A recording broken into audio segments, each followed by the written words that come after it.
This is OMS Voices, an Amos podcast.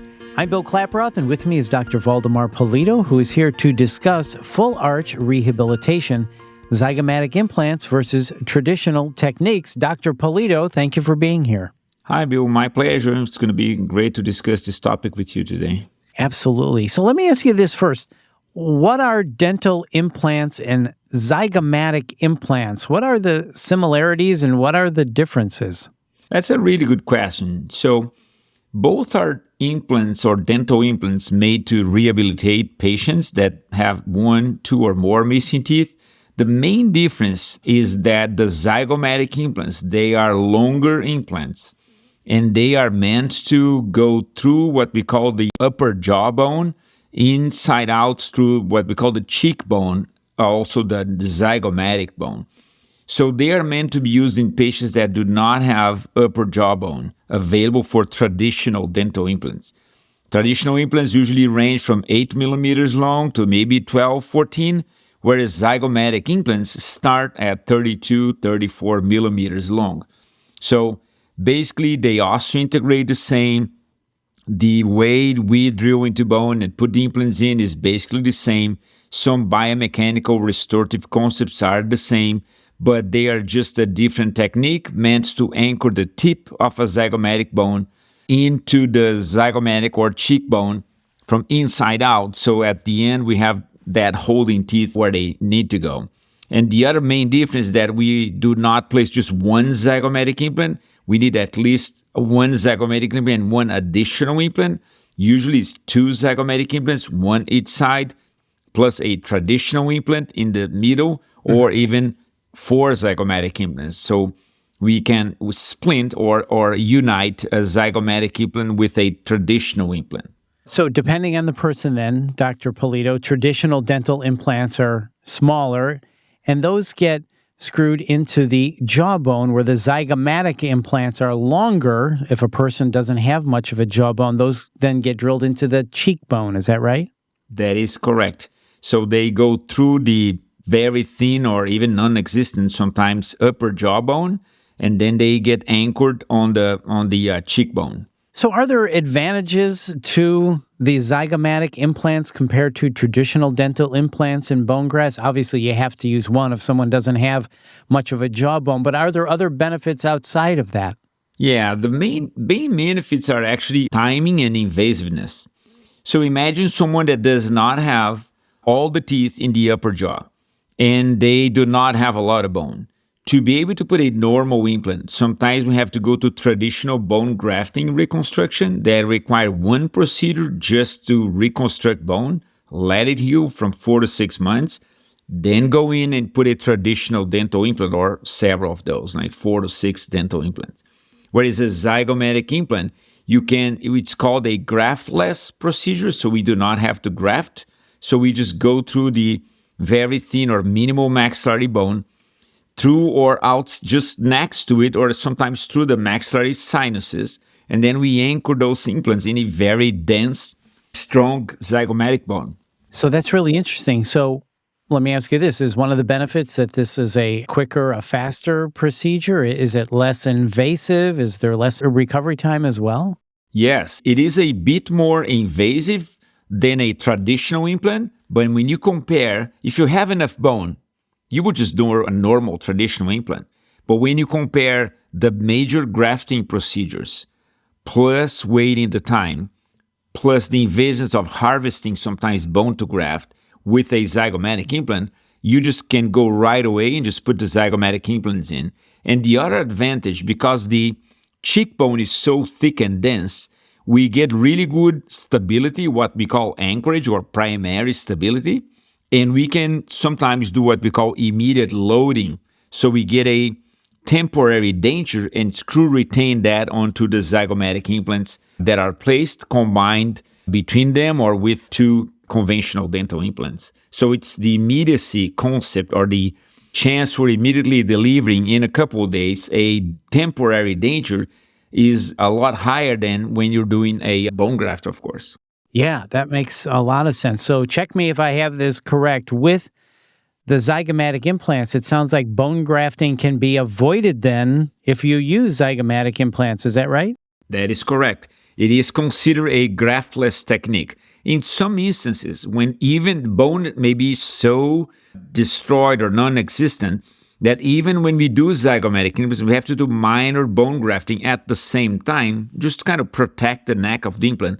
But even so, it does not compare with a staged grafting technique, which is reconstructing bone first, letting that heal, and then going into the traditional implant. So it is an advantage from that perspective, no question. Absolutely. So let me ask you this. Are there situations where both dental implants and bone grafting are still preferable to zygomatic implants? I would say yes. Let's say if bone loss is moderate to minimal, where we can still put narrower normal implants or even shorter bone implants, and grafting can be done simultaneously with the implant placement, that is a preferable modality in some instances, but it depends on bone loss, and sometimes it's actually a clinician preference.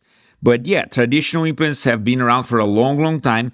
So zygomatic implants. It's not a new technique. It's actually a relatively old technique that is just now improved due to new technology. And obviously, if you have enough bone, you will not even think about a zygomatic implant. You just go with traditional implants. Right. That's a good distinction and good to know on that. So how does immediate placement of dental implants compare between zygomatic implants and traditional implants with bone grafts? Yeah, that's a really good question too, because immediate implant is considered when you have a tooth that cannot be restored anymore because of whatever cause, and then you have to extract that tooth and put an implant at the same time on the same surgical procedure. That is considered an immediate implant. Immediate loading is when you put an implant in and you attach the tooth to that implant on that same day or within 3 to 5 days. So a zygomatic implant, when you take the tooth out and there's no bone, and you can plan that nowadays on three-dimensional radiographs, and you can plan, okay, I'll remove that tooth. There's no bone around we call alveolar bone, which is the bone that holds the tooth in place. There's no bone because bone is lost. Then you go through that area and use the zygomatic implant and anchor that on the cheekbone. So yes, you can do immediate placement with zygomatic implants. Whereas to do immediate placement on a normal implant, you need to have more bone superior or posterior to that socket that is left. So when you say immediate loading, is that where the person has a lower recovery time and can actually chew sooner? I mean, that in layman's terms, is that what that means? Well, if you think the traditional way to do implants is you take the tooth out, let it heal for a couple months, then you drill, you open the gums again, put another anesthesia, put a pin in, which is the implant, the screw implant. You let it osseointegrate, which is form bone around it, for anywhere from 2 to 4 months, and then you go in and you attach the teeth. That is the conventional way. Now, nowadays, because of knowledge and experience and technology and all that thing, some instances we can do immediate placement, which is extracting the tooth, putting the implant at the same time, and immediate placement of a restoration. So imagine someone with no teeth, you put the implant in, the zygomatic implant, you have very good anchorage on the cheekbone. It's so stable you can get a denture and screw retained on the implants. Basically, the patients leave with the denture on the same day or within 2 or 3 days instead of waiting 3 to 4 months for that bone to heal and then put a denture in. Definitely an advantage. So thank you for explaining that to us. So are there scenarios, though, where traditional dental implants with bone grafting are still the preferred method? I want to say in lower jaw, yes. Again, zygomatic implants are only for the upper jaw. Then partial teeth lost.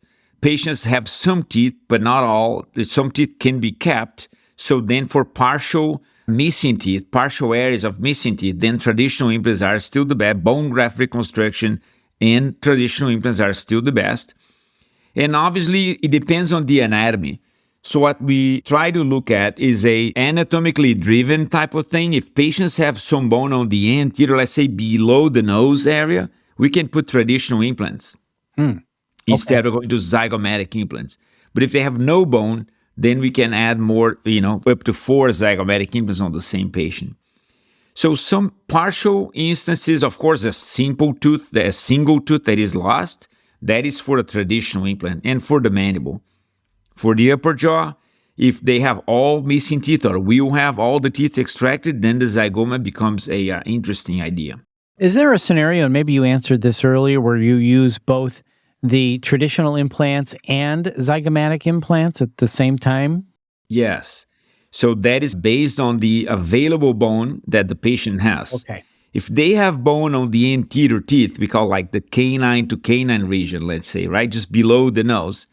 And for normal implants, then we just do normal implants in the front. And on the back, where they do not have bone, then we go through the sinuses or lateral to it and anchor the tip of the zygomatic implant on the cheekbone.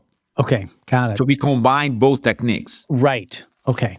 That makes sense. So then, in hearing you talking about this, and you mentioned technology earlier, I bet that really has helped you and helped to assist in the placement of both traditional and zygomatic implants. Can you talk about digital technology assisting in the planning and placement of both zygomatic implants and traditional dental implants? Oh, yeah, I would love to. That's one of my passions, actually. One of the things I work a lot is with technology utilized for improving the outcomes for our patients. So one of the biggest, if not the biggest advantage that we had in recent years in implantology or implant surgery is the addition of three-dimensional images. So in the past, we could do the zygoma implants with just two-dimensional images. So we had to rely a lot on clinical experience and changing plans during surgery. Nowadays, a patient comes in, we get a skull scan, a bone scan of the face, and then we have special software where we can actually play with the implant position, decide the size, decide the position, even do virtual extractions on the computer. We take teeth out, we see the gap, the defect, and then we can actually place the new teeth on the computer and see that relationship. We can 3D print the upper jaw in plastic and practice on a plastic if we want to, just to check details. And then also the software allows us to construct what we call a guide or a template that we take into surgery, and we drill and we place the implant exactly where we want with a minimal deviation. So it's pretty accurate. That is amazing. Do you share this with the patient? Are they able to see their new smile and say, I like that? Or can you give this to me? Can you do this for me? Yeah. No question. We can actually add photography to it and just do some stuff with photography, but we can share, and it's a really good communication tool because, like the listeners to this podcast, they are not looking at anything, right? If I just say, hey, you don't have bone, they don't know how much bone am I talking about. But if I show them on the screen their own bone and I just pick an implant from the implant library and I just place it and I say, this is bone, this is your implant. You see, it does not fit. You do not have enough bone. Now, if I do this thing, then you see how bone is inside, how the implant is inside your bone, and this is a preferable technique, or they always have the choice to have a bone graft.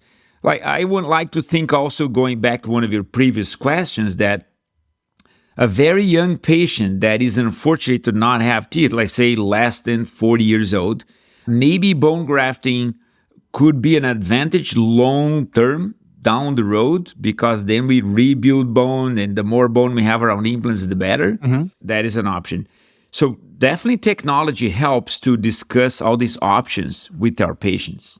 Absolutely. A benefit for not only the patient, but for you as well. This has really been fascinating, Dr. Polido. Thank you so much for your time. Before we wrap up, is there anything else you'd like to add? Anything we'd missed or anything else you want to speak about? I think we covered, not in detail, pretty much everything, but the zygomatic implants are a technique that was developed many, many years ago for patients that had cancer and had to have the whole jawbone removed.